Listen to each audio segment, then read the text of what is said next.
নমস্কার সবাইকে, আমি কথিকা। পদ্মের এই সেটটি তোমরা আগেও দেখেছো। আমার করা এটি একটি অন্যতম কাজ। বিরাটি থেকে তনুশ্রীদি ভাই এই সেটটি অর্ডার করেছিল, তাই আবার রিমেকিং করলাম। এই সেটটি প্যাকিং করার সময় ভাবলাম আমি কিভাবে প্যাকিং করি সেটা তোমাদের সাথে শেয়ার করব, তাই ভিডিওটা করে ফেললাম। দূরের যেই অর্ডারগুলি থাকে সেই ক্ষেত্রে জিনিসগুলো যাতে অক্ষত অবস্থায় পৌঁছায়, তাই প্যাকিংটা কিন্তু খুব যত্ন করেই করতে হয়। আর যেই অর্ডারগুলি কাছের থাকে সেক্ষেত্রে আমি হ্যান্ড টু হ্যান্ড ডেলিভারি দিয়ে দিই।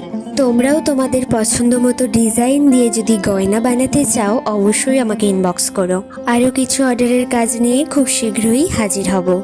ভিডিওটা কেমন লাগলো অবশ্যই কমেন্টে জানিও। আজ তবে আসি, দেখা হচ্ছে পরের ভিডিওতে। সকলে খুব ভালো থেকো এবং সুস্থ থেকো এবং হোলি টাচের পাশে থেকো।